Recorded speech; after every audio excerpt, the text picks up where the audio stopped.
Hello, my friends, and welcome to another amazing interview with a topic and a person that actually many of you might know. This is the Vagina Coach, Kim Vopni. Kim, would you just give a little wave to everybody? Yes, I am so excited to introduce her to you if you don't already know Kim.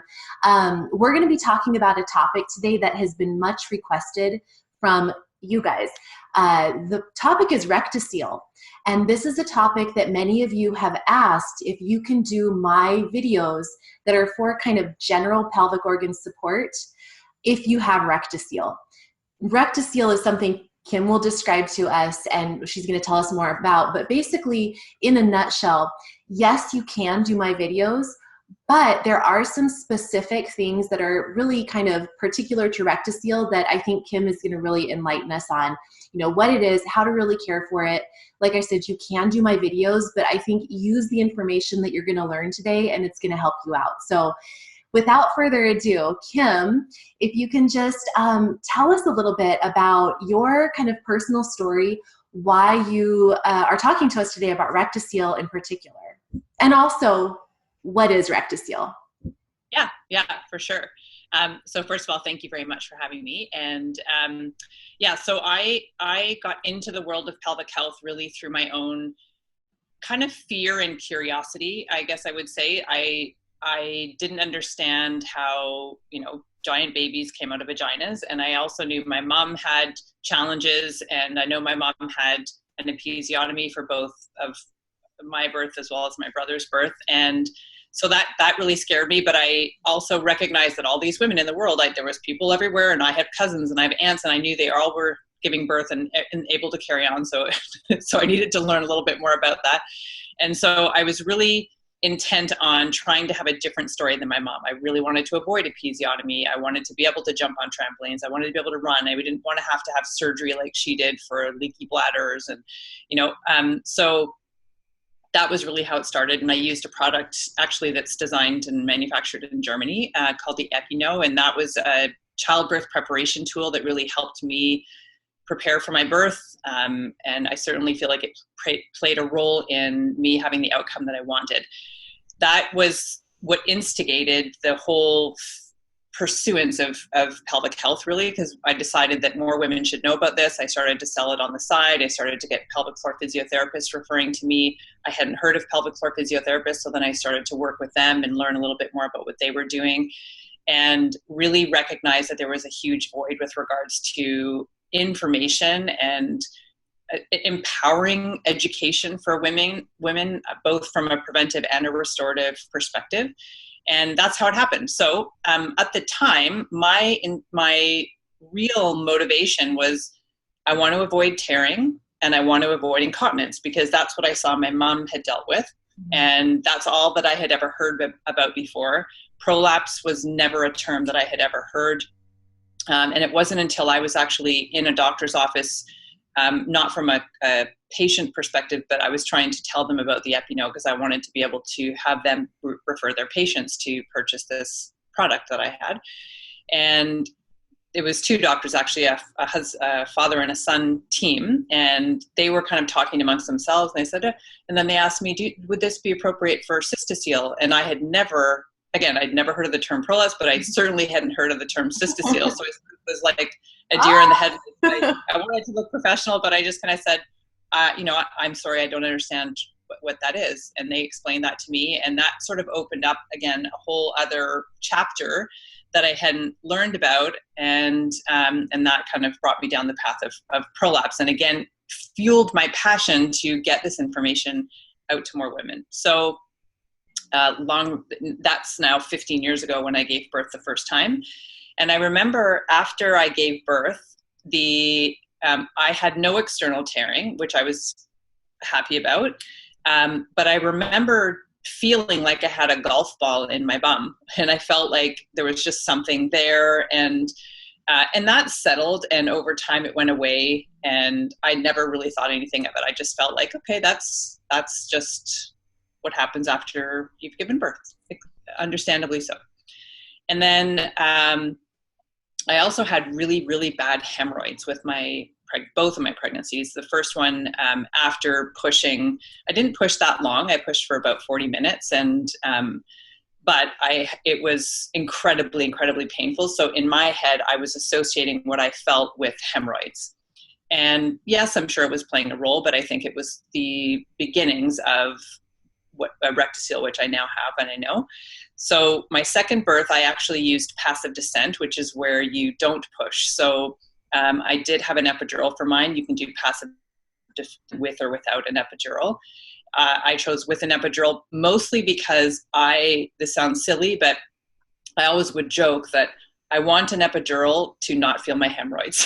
Like, it was kind of like, they were so painful, and I was so painful. Yes. Afraid. Yes. I was it's like so knives. Yeah. Yeah, exactly. Mm-hmm. So in my head, it was going to interfere with my birthing process, because all I would be thinking about is, oh my God, what's happening to my hemorrhoid? So I had an epidural to take out that sensation and allow passive descent to happen. So I didn't have any pushing at all. And that, I feel, certainly had a protective effect on the hemorrhoids. My recovery was so much better. I did not have the sensation of a golf ball. I also feel, in hindsight, that also had a protective effect from my pelvic floor, and I didn't have any exacerbation at that point from any other organs prolapsing. So that was my experience. And so from the start, I mean, from my pregnancies as well as postpartum, I have been very aware of my pelvic floor. I've done pelvic floor exercise. I see a pelvic floor physiotherapist.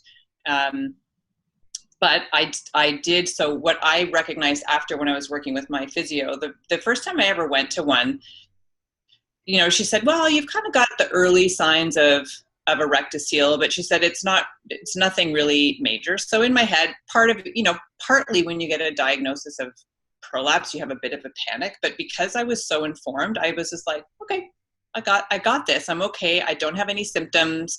It's just something that I now know, and I'm going to keep in check. But what she had said to me was that while I didn't have any external scar tissue from tearing when I gave birth, I had a lot of internal tearing. And my first son, he crowned sideways, which is the wider. So usually they're crowning like this, and he crowned this way. So it was bigger. Again, even more shocking that I didn't tear externally, but obviously there was stuff going on inside, and I had internal tearing, which left scar tissue.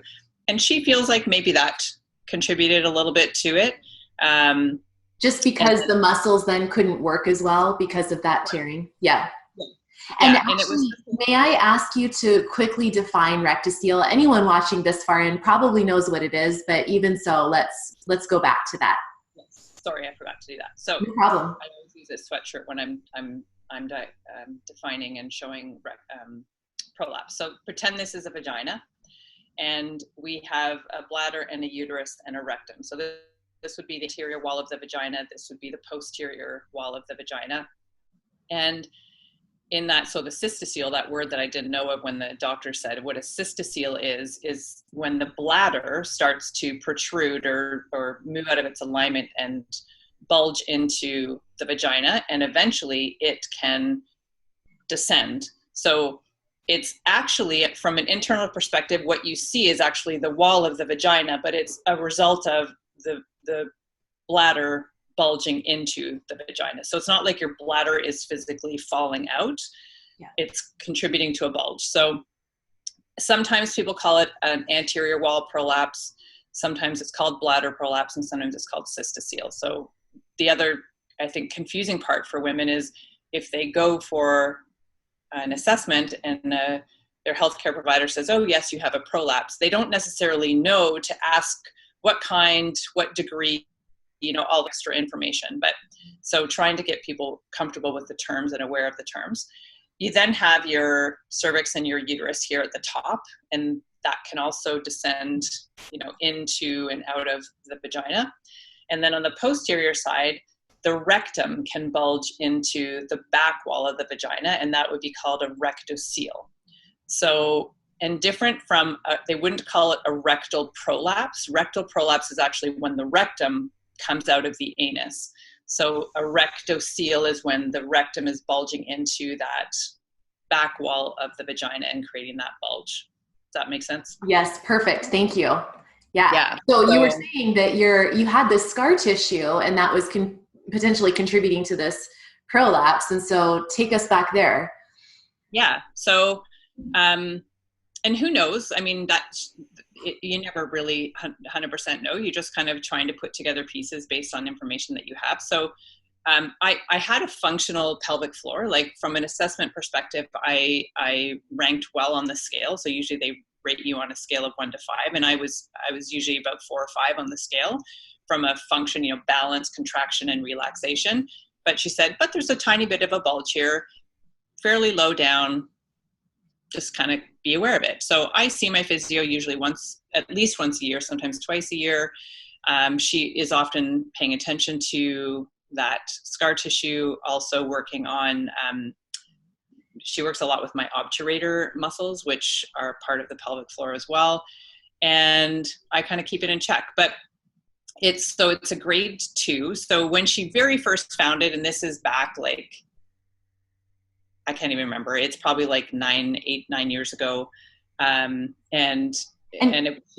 It's so amazing. I'm so sorry to interrupt, but I just am thinking it's so amazing that you have this relationship with your physical therapist, and would that every woman be able to have a long-term, long-standing relationship with a trusted women's health physical therapist. I just think that's incredible. And I love that you go back to her regularly. So I'm so sorry. Go back to, you said this was determined like 9 years ago, but I just think that's amazing that you have that. Yeah. So, yeah. Anyway, that's kind of why, I'll stay on that sidebar for a second, but that's why I'm always so passionate about it. I've been shouting from the rooftops for so long that every single woman should see a pelvic floor physiotherapist, even if you have no symptoms.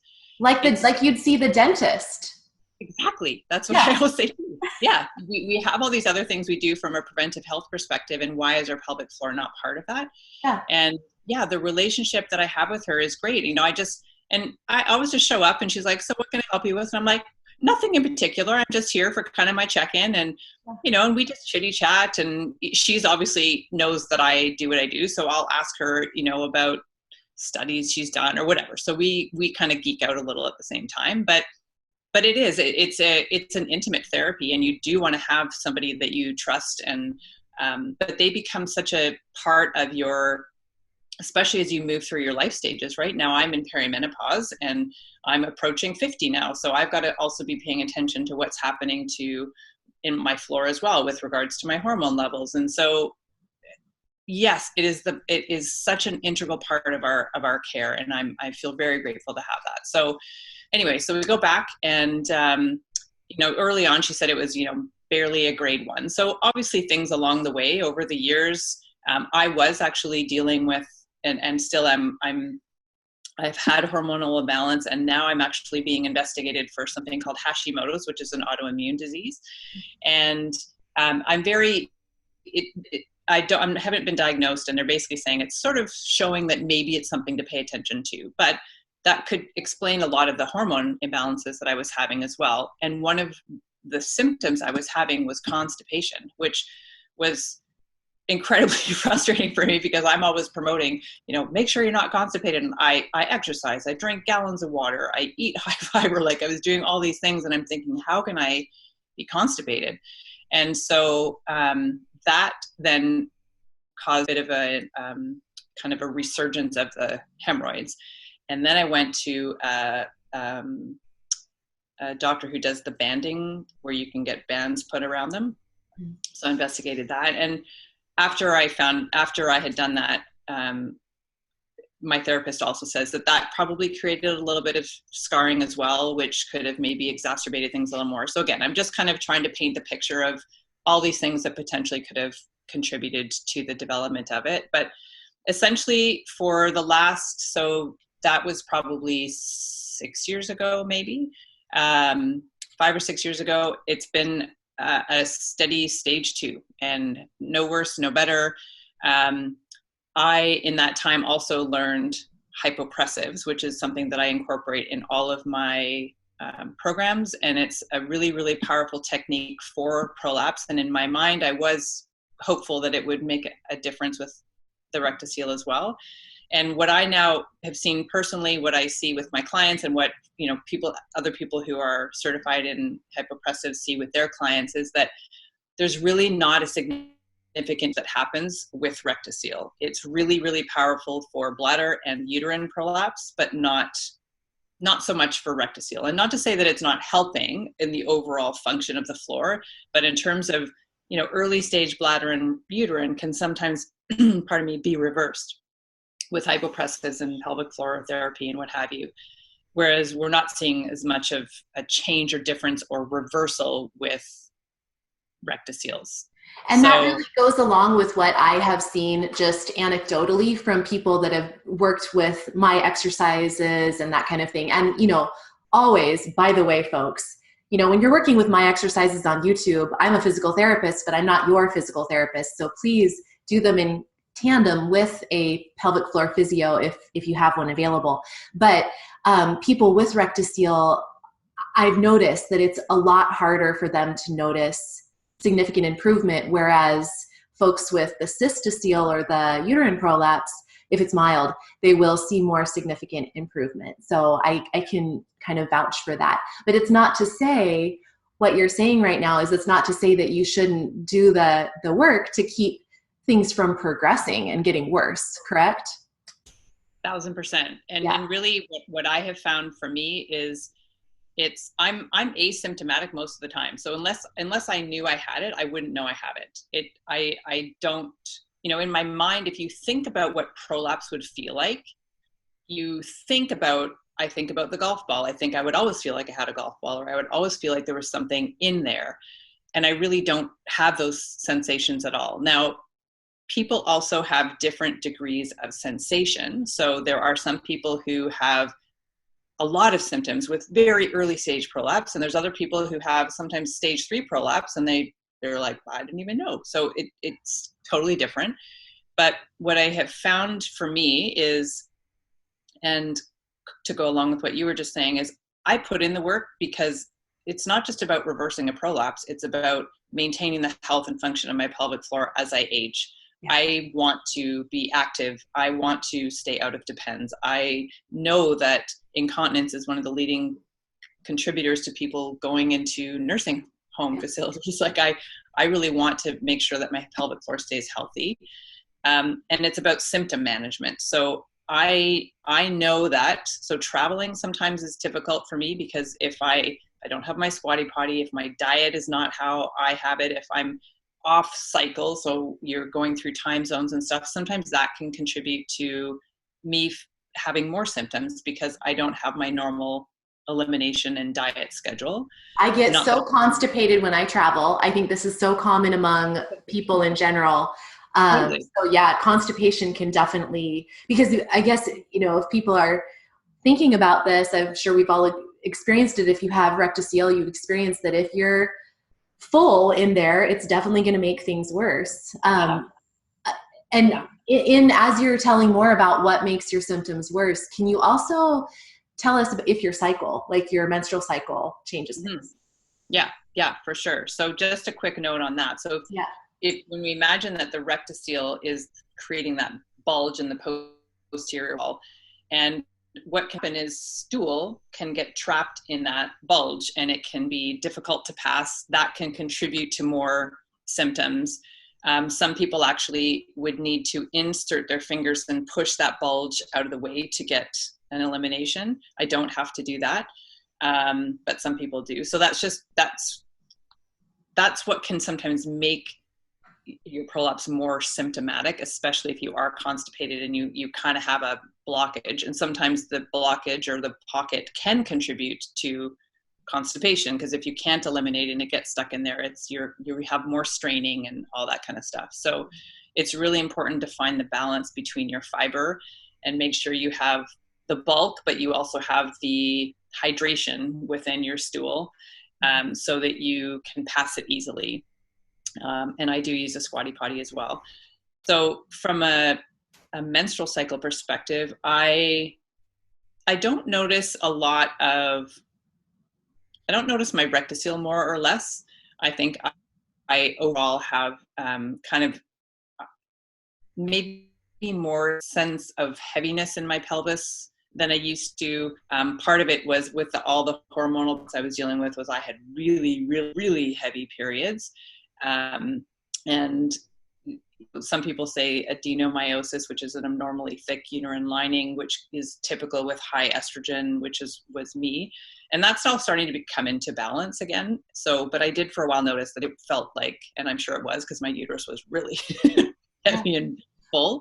So, but what can happen is how you manage. So if you're using a Diva cup or if you're using tampons or what have you for your flow, then that can sometimes help or hinder with symptoms as well. So some people find that with any kind of prolapse, inserting a tampon or a Diva cup can be a challenge, or they put it in and then they actually feel things more, either because there's something kind of bulging and pushing on it, or because over time it starts to push the cup or the tampon down. Yeah. So I keep that in check. I personally feel more comfortable. I've tried the Diva cup and menstrual cups, and I love the philosophy behind them, but for me, they weren't as comfortable. Whether that's because I didn't use them before, so I don't have a reference point to compare whether it's because I have a rectocele or just because I just didn't like them in general. I have always used tampons and like those best for me, and still find that I can insert them and they stay in and that's fine. But I know that can be a challenge for some people. And the sensations in the pelvic floor with the hormonal changes sometimes can exacerbate symptoms as well. So that's my comment on that.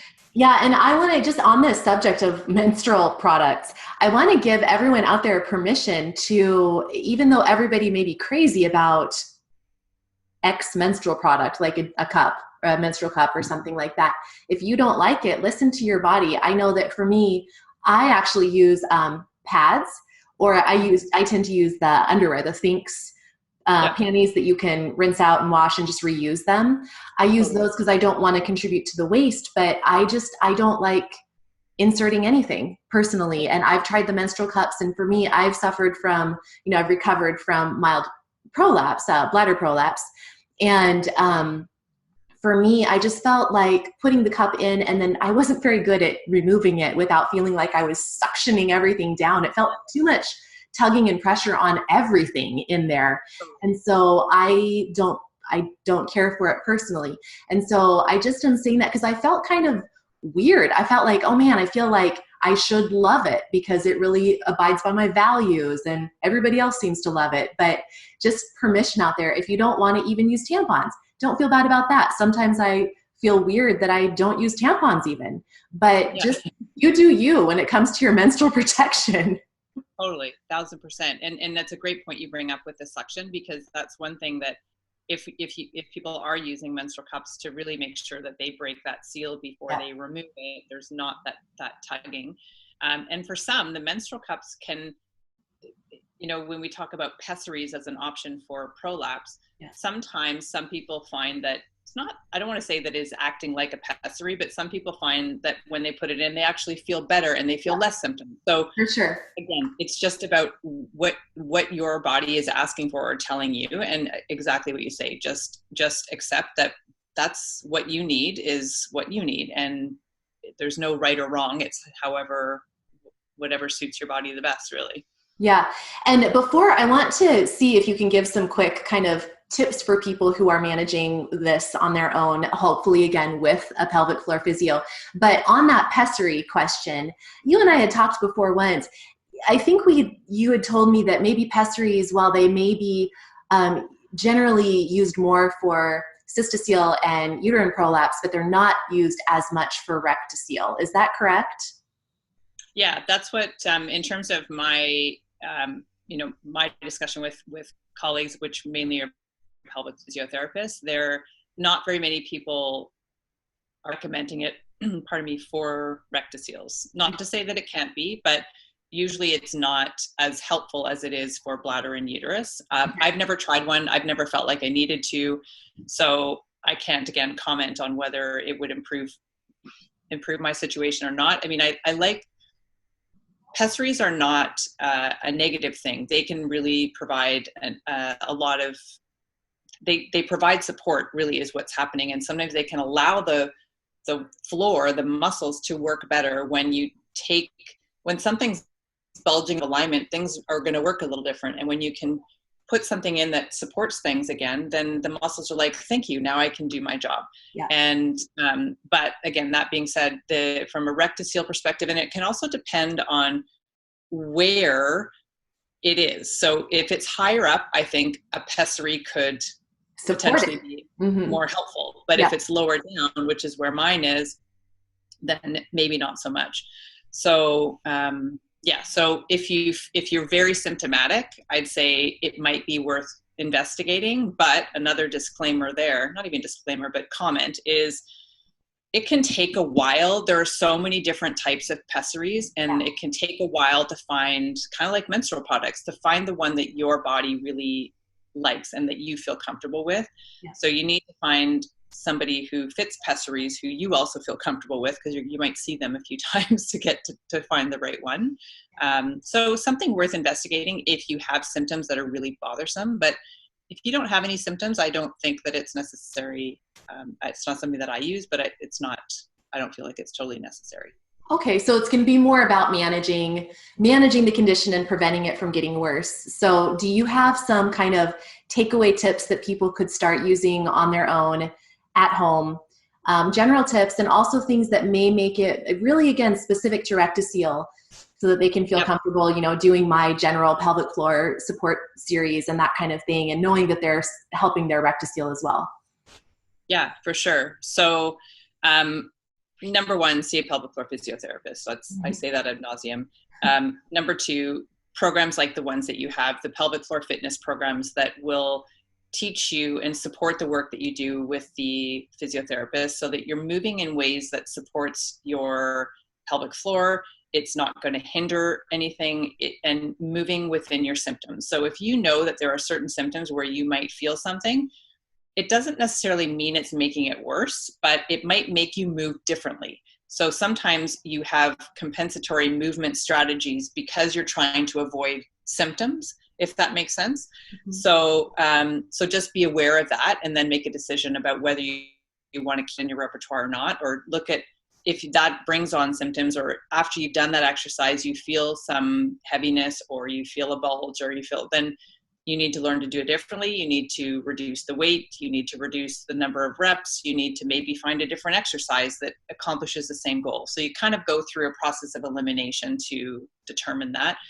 But do you have an example of the compensatory movement strategies that somebody might do if they have rectocele?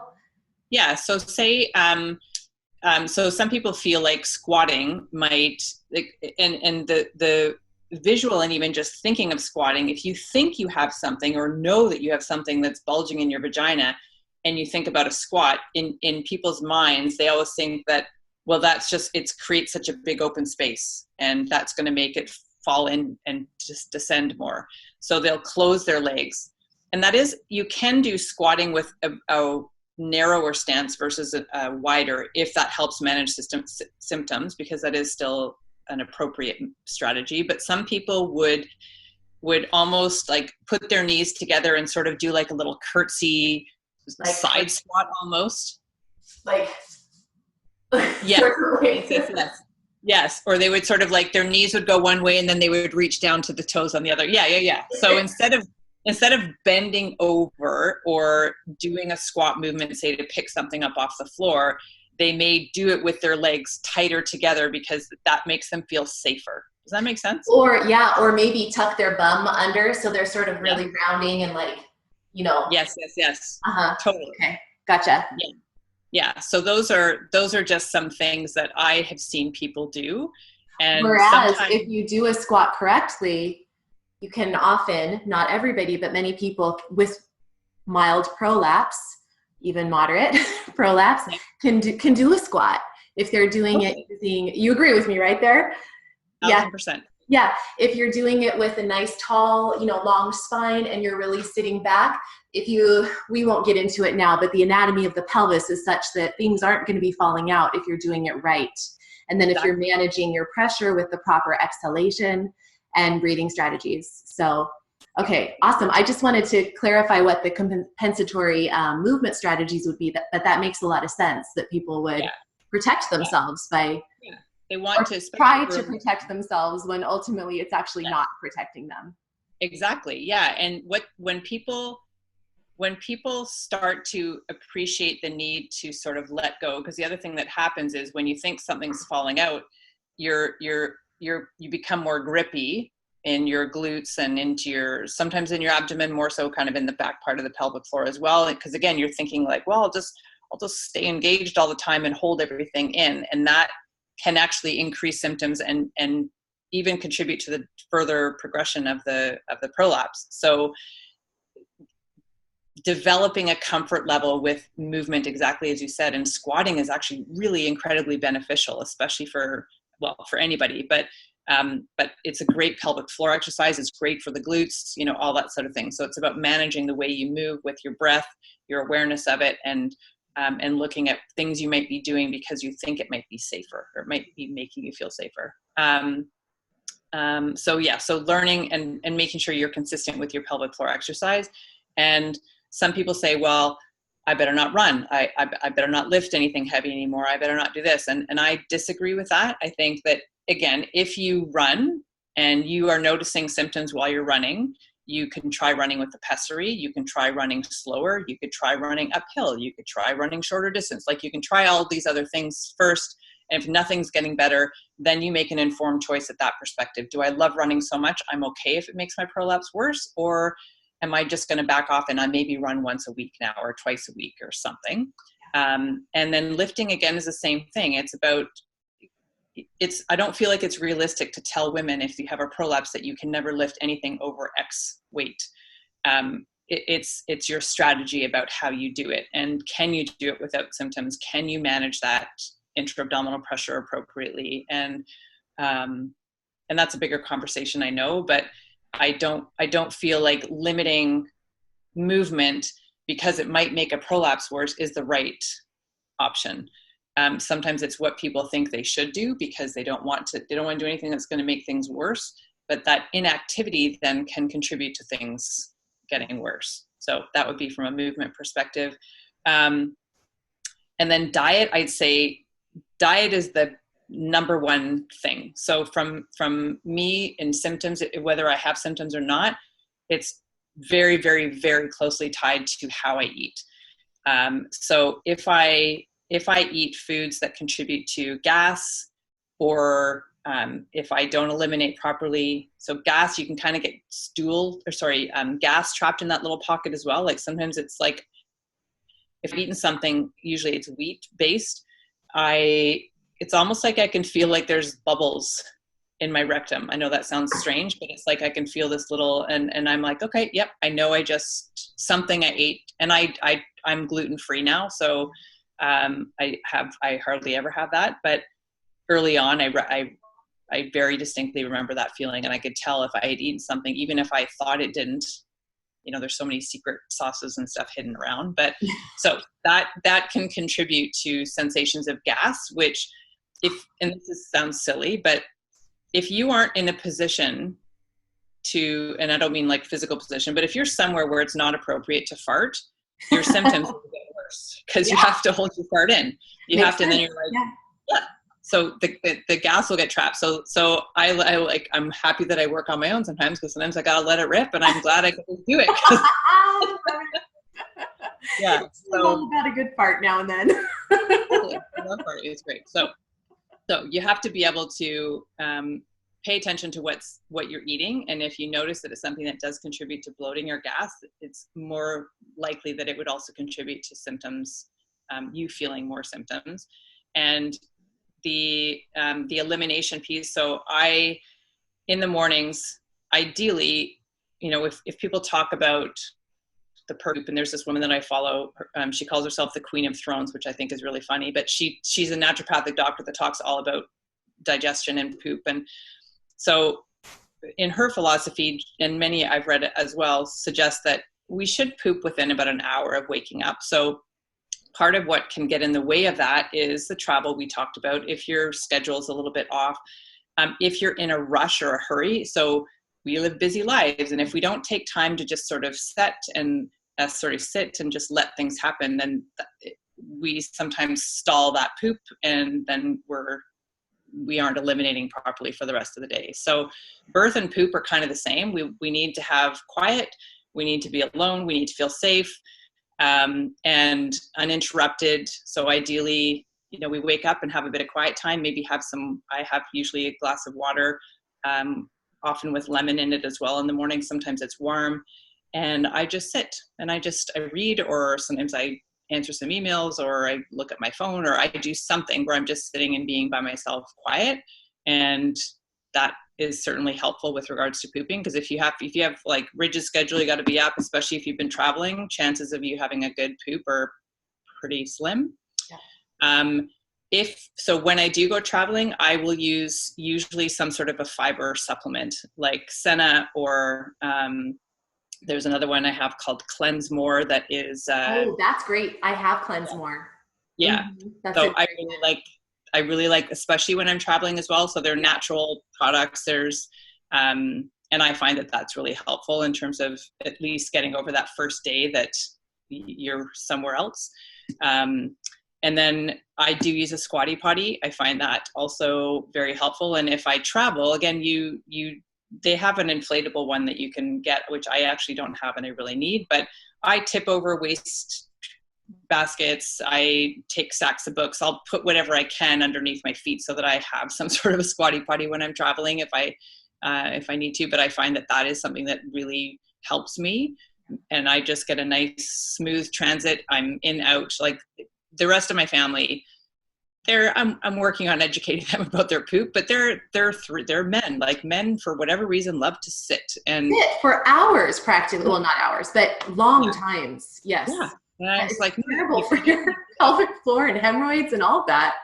I know. So anyway, I'm working on them, but it just, from a transit time, it's in, it's out, and you get that nice satisfying sense of relief. And you also have to eat enough that you have the bulk, because really restrictive diets can sometimes mean that there's not as much waste. And when it's not as much, sometimes it's more likely that can be a smaller piece that's trapped, rather than if you had a bigger one that can kind of move the whole train, if that makes sense.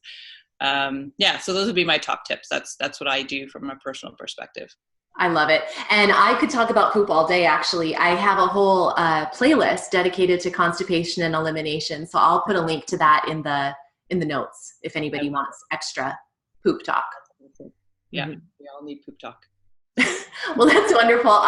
You've given us a lot of information. I think this has been really helpful. Is there anything else that you'd want to kind of leave people with before you let them know where they can find the Vagina Coach? Yeah, I think I've covered most of it. I mean, at the end of the day, I hope that, my kind of mission, similar to yours, is that women understand the role of the pelvic floor, the importance of paying attention to it, and the resources that we have from a health perspective, from maintenance. And I also want people to know that you can move and should move with a prolapse, regardless of what you have. And I thought me sharing the story that, I'm a vagina coach, I shouldn't have these, I should be perfect. I'm not perfect. Everybody has some sort of challenge. And I hope that people can take inspiration from the fact that I move, I still run, I lift heavy, I have a prolapse, and I just know how I manage it. And so have some freedom in that. It's very devastating when people get a prolapse diagnosis early on, I think, because the internet's quite a scary place. So hopefully they find this video in your work and they realize that it's really something that is very easily managed and potentially even reversed, and not as scary as you think. Yeah, if you are finding yourself in a chat area or group of some sort that's really negative, then I just encourage you to get out of that, because anything can be just looked at the negative side of it. And we can also look at the positive side too. And I mean, not just looking at the positive side of this happening, which there is one. There is one. The positive side of prolapse happening to anyone is it's an opportunity to start learning about your body. Because most of us don't, frankly, most people don't come to my channel until they've already had an issue. And I always wish that people would come to my YouTube channel or my book, Lady Bits, before, when they're like 18 or 19 or before they've had kids, all that. But unfortunately, that doesn't tend to happen. And so at the very least, having a bladder control issue or a prolapse or, whatever it is, at least the silver lining to that cloud is that you are now, it's like, boom, it's time. I got to learn about my body. And that's a beautiful gift to actually feel these muscles and know what's going on and know a little more about that anatomy. To me, it brought me closer to my femininity. I know that sounds kind of woo-woo, but y'all who know me know I am a little bit woo-woo. But it brought me closer to that, and it taught me so much. And professionally, obviously, I had a little leg up since I already was a physical therapist, but I think it's actually a gift in some ways. So 1,000%.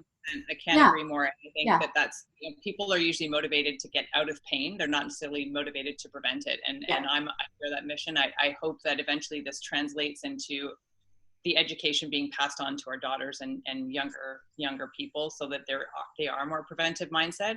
But that's a great takeaway you've just said too, is it's never too late. It might be the silver lining is it's now the signals for you to pay attention. And know that it's never too late. You can always make change. For sure. Yeah. Wonderful. What a wonderful conversation. Thank you. And again, just to kind of put everyone's mind at rest, do my stuff on YouTube. You're going to be okay. But of course, always listen to your body. But just know that there are those specific things, again, particularly pertaining to food and diet and what you're eating and how you're eliminating. That's really going to be important to consider if you have rectocele. So with that, Kim, would you just tell us where people can find you? And I also will put whatever Kim says, I'm going to put it in the video notes. So if you don't catch it, just look at the notes of the video, the description of the video, and it'll be in there. So how can people connect? Yeah, so you can find me at vaginacoach.com. And on most of the only social media channel that is not Vagina Coach is Facebook, because they don't like the word vagina. So I'm Healthy Wellness, which is a long one, but I have a private group called Box Talk if you want to come and join that group there. And then I also have another business that really focuses on the pregnant body from a preparing for recovery, and then that early postpartum recovery phase, paying attention to the pelvic floor and the abdomen, and that's called Belly's Inc. So bellysinc.com, you can find me there too. I love it. And I was just laughing to myself of how funny it the search engine gods must have been laughing when you purchased the domain Vagina Coach. I know. It's fabulous.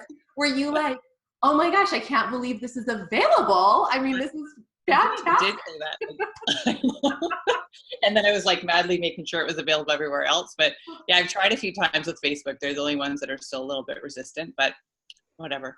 I'll just roll with it.